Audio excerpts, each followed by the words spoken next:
Hello, வணக்கம் and welcome to IPL 2026 திருவிழா. இது ஒரு preview game. LSG versus RCB. பிடாக் ஒரு எல்எஸ்ஜியை பொறுத்த வரைக்குமே 10th பிளேஸ். பட் ஆனால் ஆர்சிபிக்கு வந்து இதுக்கப்புறம் அந்த டாப் 2 ஸ்பாட்டை குவாலிஃபை பண்ண வேண்டிய ஒரு முக்கியமான தருணம். அவங்க சீல் பண்ணுவாங்கன்னு நினைக்கிறேன் இந்த கேம்ல. வணக்கம் and welcome to the show பிடாக். ஓப்பனிங் தாட்ஸ் என்ன இருக்க போது, கண்டிஷன்ஸ், பிளேயிங் லெவனு எப்படி போறாங்க இந்த கேம் ஆர்சிபி? அதான் சொல்றேனே. இப்ப sometimes it is very easy. அவன் 10வது பிளேஸ்ல இருக்கான். அதான் ஒரு டைலாக் சொல்லுவோம் பாருங்க.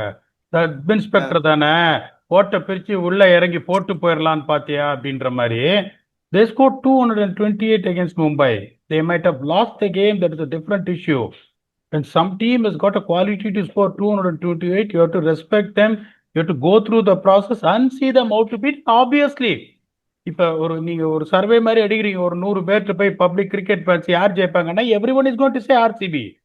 That is correct. Not the matter here, but if you take them any team lightly, even on the last day of the tournament, when they're lingering at the bottom of the table, you are in trouble. அதுல எந்த சந்தேகமும் கிடையாது. Surprisingly போன வருஷம் அதான் சொன்ன, very high ஸ்கோரிங்கா இருந்ததுன்னு. Fund ஒரு செம்ம 100 அடிப்பாரு, அதை வந்து திருப்பி சேஸ் பண்ணுவாங்க ஆர்சிபி 230. இப்போ என்னடான்னா, அந்த 2-3 வருஷத்துக்கு முன்னாடி வந்து ஒரு டஃப் டூ பேஸ்ட் பிச்சு பயங்கரமா அங்கேயும் இங்கேயும் போகுது. அதனால வந்துட்டு உங்களுக்கு இப்ப பாருங்க, ஐபிஎல் 2026ல batting first average score 155, batting second average score 156, which is the lowest among all the venues compared in IPL. அப்படிங்கும் போது கன்சிஸ்டன்டா teams have scored low scores here.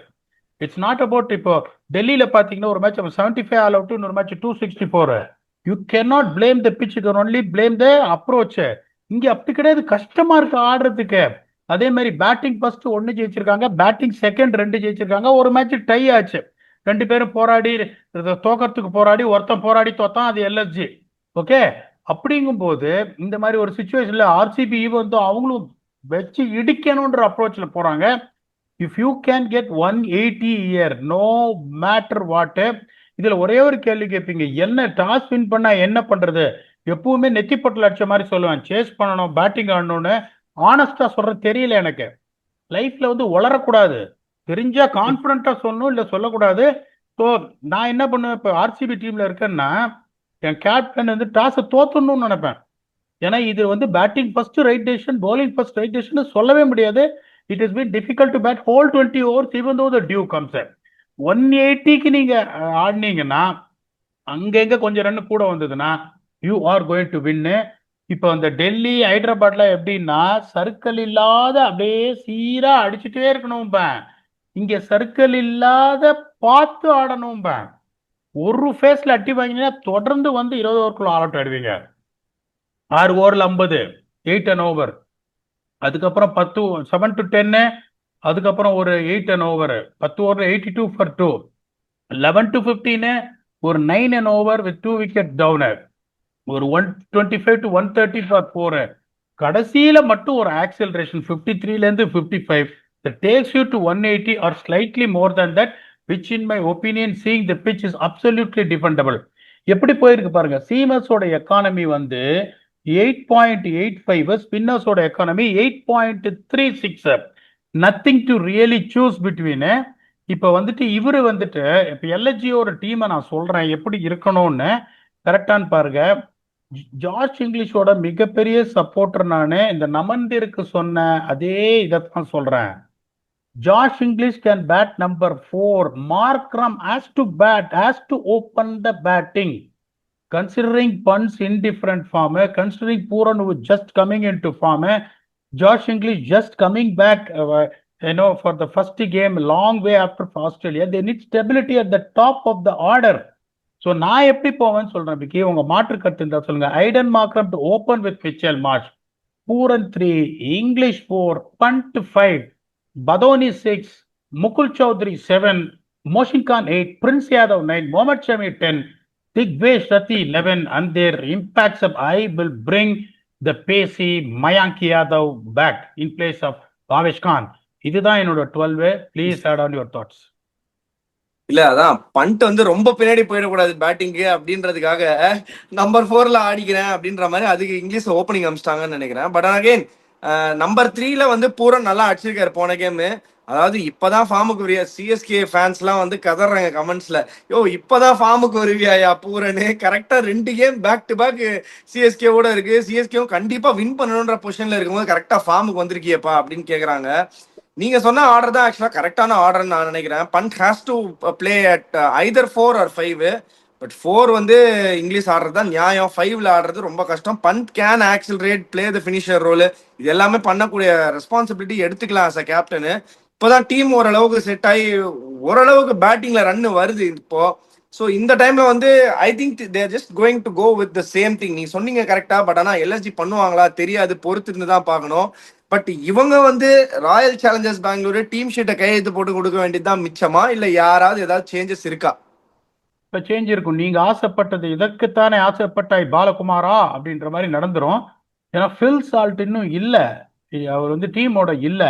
அவங்க எப்படி போவாங்க அப்படின்னு நான் சொல்றேன். இப்போ கரெக்டா இருக்கணும். Virat Kohli to open with Devdutt Padikkal, number 3 Rajat Patidar, number 4 Venkatesh Iyer, number 5 Singapore சித்தப்பா, number 6 Jitesh Sharma, followed by Krunal Pandya, முரட்டுக்காளை, Bhuvneshwar Kumar, Josh Hazlewood and Jacob Duffy and their impacts of Vishwa Sharma.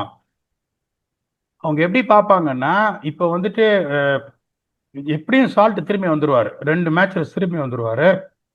he has to take Bethel's பிளேஸ்ங்கும் போது, anyway Bethel is going to lose his பிளேஸ்ங்கும் போது, they want to try whether this two pace combination will work. Venkatesh Iyer is not a bad player. Rather than Devadat Padikkal, who is batting at number 3, pristine form, should open the batting. அதனால salt இல்லைன்றதுனால I think they will fall back to this to make their bowling even more a very, very difficult one, particularly considering the venue. The fast bowlers have come into the picture big time in Lucknowன்றதுனால இப்படி போவாங்கன்னு நினைக்கிறேன்.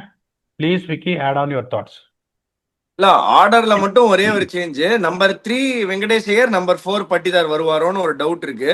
Because number 4 Patidar வந்து கலக்கிட்டு இருக்காரு. And number 4 பொசிஷன்ல வந்து கரெக்டா அந்த மிடில் ஓவர்ஸ் 7 ஓவர் 8 ஓவர் ஆனதுக்கு அப்புறம் உள்ள வராரு. அங்கேருந்து ஒரு ஒரு ஒரு த்ரஸ்ட் ஒன்று கொடுக்குறாரு, ஒரு 15 ஓவருக்குள்ள வச்சு செஞ்சிடுறாரு. அந்த 5-6 ஓவர்ல ஸ்பின்னர்ஸ் அப்படியே கம்ப்ளீட்டா டெமாலிஷ் பண்ணிடுறாரு.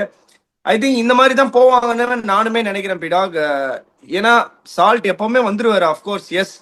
பட் இந்த மாதிரி போனாங்கன்னா அவங்க they get the service of Venkatesh Iyer also இந்த பேட்டிங் ஃப்ரண்ட்னும் போது they would definitely like to use it and try பண்ணி பார்ப்பாங்க இந்த மாதிரி ஒரு காம்பினேஷன் எப்படி ஒர்க் ஆகுது.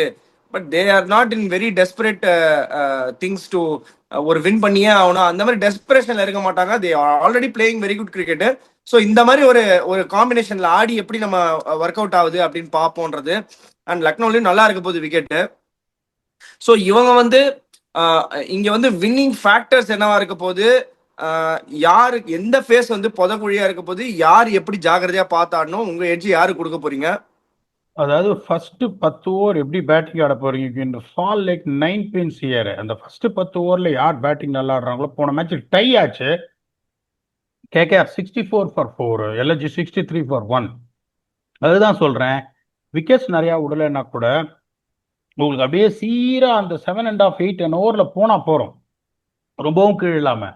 எல்எஸ்ஜி 63 for 1ன்றது ரொம்ப கம்மி. அதுக்கப்புறம் ஆக்சிலேட் பண்ணி அடி வாங்கினாங்க. இந்த ஃபர்ஸ்ட் 10 overs பேட்டிங் அப்படின்னா ஆனஸ்டா சொல்றேன், அவங்க இதை பண்ணுவாங்களா தெரியல. Markram, Marsh, Pooran slightly looking better in form and George Inglis is not a bad top 4.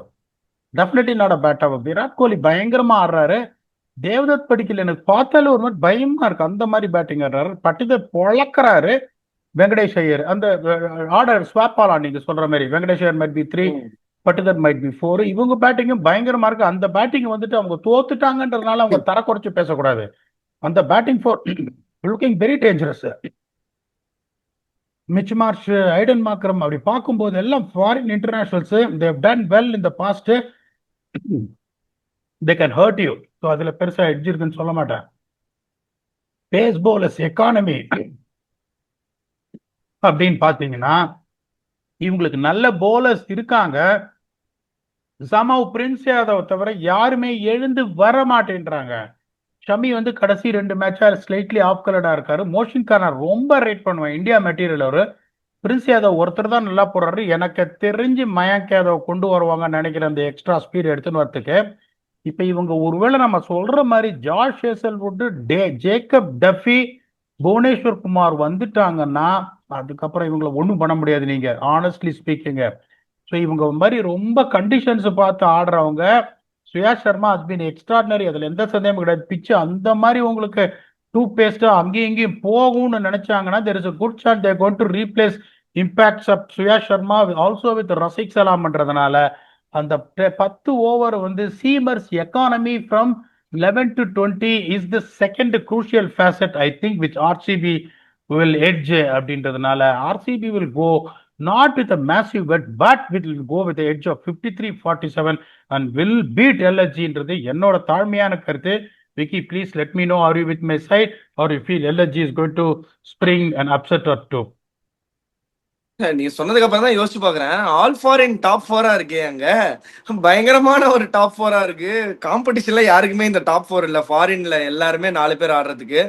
But whatever set and done, நீங்க சொல்ற மாதிரி இவங்க bowling also looking very strong பிடாக். ஏன்னா அவங்க வந்து பெங்களூர் மாதிரி ஒரு விக்கெட்டு, பெங்களூர் மாதிரி ஒரு கிரவுண்ட், சின்ன கிரவுண்ட்லயே வந்து எக்ஸ்ட்ராடினரியா போலிங் போடுறாங்க. அதாவது பியூர் பேட்டிங் பாரடைஸ்ல பயங்கரமா போலிங் போடுறாங்க. அதே மாதிரி வந்து டிசியை வந்து கொலாப்ஸ் பண்ணாங்க அந்த கிரவுண்ட்ல. அப்சல்யூட்லி எல்லாருமே 260 ரன் 250 ரன் அடிக்கிற விக்கெட்ல வந்து காலி பண்ணாங்க. டிசிக்கும் நல்ல பேட்டிங் இருக்கு, அவங்களையும் காலி பண்ணாங்க. சொல்ல முடியாது, ஒரு ஏர்லி விக்கெட் எடுத்தாங்கன்னா எல்எஸ்ஜியோடையும் போடுறதுக்கு சான்ஸ் இருக்கு இந்த போலிங் அட்டாக்கு. பிளஸ் ஆர்சிபி அந்த ஹோல் ஒரு ஒரு சேசிங்கா இருக்கட்டும், செட்டிங்கா இருக்கட்டும், 2 ஃபேஸையுமே நல்லாவே ஹேண்டில் பண்றாங்க. ஏர்லி விக்கெட் சுட்டாலும் நீங்க சொல்ற, நீங்க எப்பவுமே கேட்கிற கேள்விதான், அந்த 23 for 2 ஆனா அவங்களால 200 ரன் அடிக்க முடியுமா? 22 for 2 ஆனா 200 ரன் அடிக்க முடியுமான்னு இந்த டீமால கண்டிப்பா அடிக்க முடியும்னு நினைக்கிறேன்.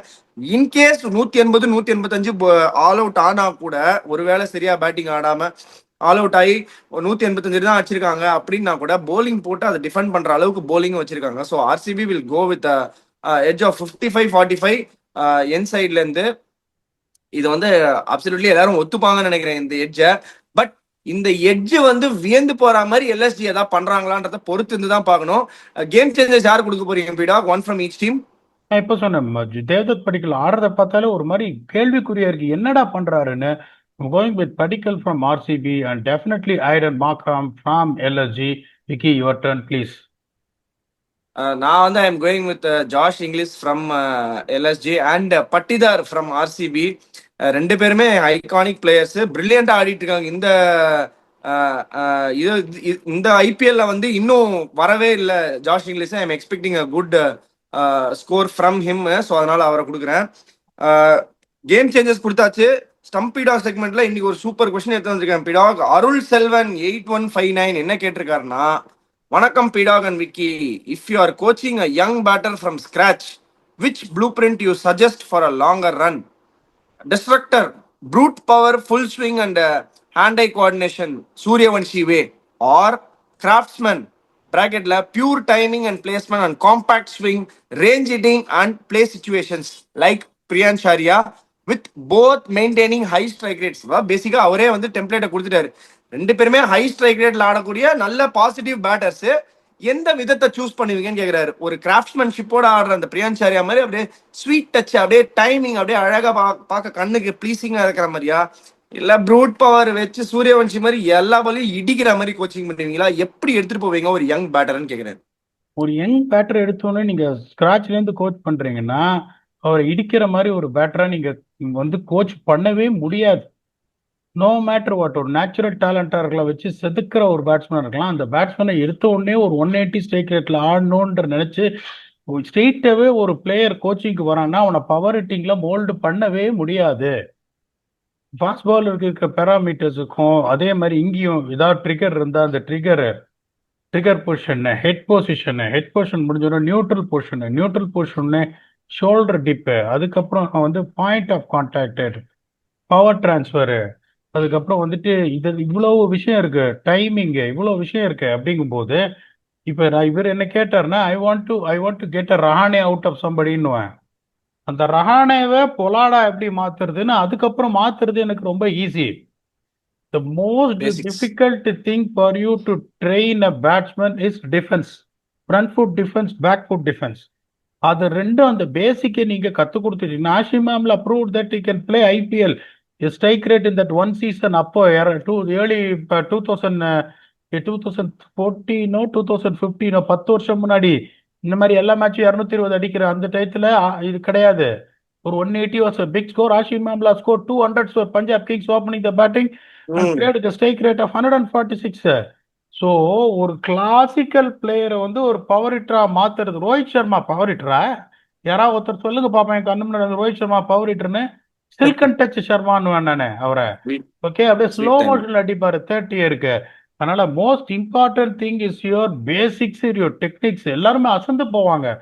கோச்சிங்க்கு ஒரு பையன் எனக்கு வரான் அப்படின்னா, இப்ப ஒரு அப்பா எடுத்து சொல்லிட்டு வர்றாரு, தலைவரே இவ்வளவு தூரம் ஆடுறான், அடிச்சு அவுட் ஆயிடுறான், லாங் ஆஃப் அவுட் ஆடுறான், கொஞ்சம் பவர் ஹிட்டிங் ஏதோ சரியில்லைன்னு சொல்றாங்க பாருங்க. நான் அப்படியான்னு சொல்லிட்டு முதல்ல front foot defence, back foot டிஃபென்ஸ்ல ஒர்க் பண்ணுவேன்.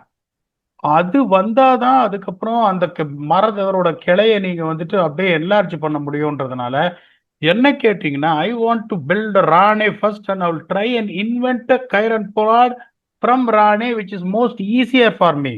அதனால இப்படிதான் வைக்கி நான் யோசிப்பேன் for both pace and spin. Please, if you are convince with what I said or if you want to add on something, add on before we can go fitting closing thoughts for RCB's game against LSG. அதான் ஒரு செடிக்கோ மரத்துக்கோ மெயினா roots வந்து நல்ல ஸ்ட்ராங்கா இருந்தாதான் அது மேல வந்து பழம் கொடுக்கறது, காய் கொடுக்கறது, நல்லா உங்களுக்கு ஈல்டு கொடுக்கறதுலாம் வந்து அதுக்கப்புறம் தான் வரும். ஸோ அந்த பேசிக்ஸான ஃபவுண்டேஷன், அந்த ரூட்ஸ், அந்த பேசிக்ஸை வந்து ரொம்ப ஸ்ட்ராங் ஆக்கிட்டாங்கன்னா அதுக்கப்புறத்துல இருந்து அங்கேருந்து அவங்களே டெவலப் பண்ணிடுவாங்க. அந்த கேம் என்ன டிமாண்ட் பண்ணுதோ அதுக்கேற்ற மாதிரி பிரில்லியண்டா சொன்னீங்க பிடாக். செம கொஸ்டின் வந்து ஆக்சுவலா கோச்சிங் பெர்ஸ்பெக்டிவ்ல இப்பதான் ரொம்ப நாளுக்கு அப்புறம் ஒரு கொஸ்டின் வருது. நிறைய டீகோட் தான் பண்ணிட்டு இருந்தோம். இப்போ கொஸ்டின்ஸ் வந்து கோச்சிங் பெர்ஸ்பெக்டிவ்ல இருந்து ஒரு கொஸ்டின் எடுத்துட்டு வந்தேன் இன்னைக்கு. இந்த கேமுக்கு ஃபிட்டிங் க்ளோசிங் தாட்ஸ் என்ன பிடாக்? இந்த ஒரு கேமை வின் பண்ணாங்கன்னா அப்படியே அழகா போய் மேல உட்காடுறாங்களா ஆர்சிபி ரிலாக்ஸ்டா? ஆப்வியஸா, ஏன்னா நீங்க பாத்தீங்கன்னா நம்ம எதிர்பார்த்த மாதிரி மேல இருக்கிற டீம்ஸ் எல்லாம் கொஞ்சம் லைட்டா சர்க்கிள்ல இருக்காங்க.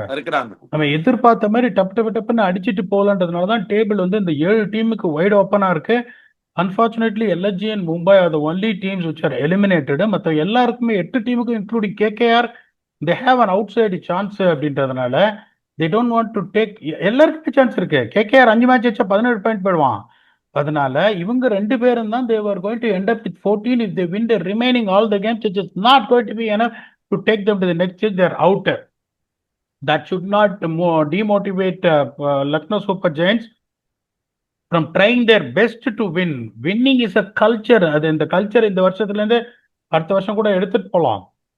SRH is a classical example. Last year eliminate ஆனதுக்கு அப்புறம் இந்த வார் போது ஐபிஎல் நின்னும் போது திரும்பி ஃபுல் டீம் ரெட் கமின்ஸ்லாம் வந்து கடைசி 3 மேட்ச் ஒரு இடி அடிச்சாங்க. அதுக்கப்புறம் they continue the good work from there போது that is the most important thing. But RCB doesn't want to take it anything for granted. They lost a game against GT. இந்த match தோத்தாலும் qualify ஆயிடுவாங்க. There is a difference between finishing in top 2 and finishing in the bottom 2 of the playoffs. They don't want to give them. Last time யோசிச்சு பாருங்க, they play the qualifier. They had a brilliant game against PBK. They skittled them out for 90 என்னமோ in Mullanpur and they went to the final. அந்த ஒரு மண்டை குடைச்சல்லே வந்தான் PBK ஆடும்போது. they scored only 180. they couldn't chase it. Lot of mind games are there which I want RCB to exploit, not to take LSG for granted and get the 2 points and go in. நான் ஒரு slender edge கொடுத்துருக்கேன், விக்கியும் பெரிய edge கொடுக்கல. Is also respecting LSG. they give a better edge than me. பாப்போம் என்ன நடக்குதுன்னு. RCB அப்படியே மேல போறாங்களா, அந்த டாப் 2ல வராங்களா அப்படின்னு இந்த மேட்சுக்கு அப்புறம் தெரிஞ்சிடும். Let us see when LSG can put up a fight. We'll come back and do a detailed review with your 98% accurate Bass Vignesh. Until then, thanks a lot and bye-bye.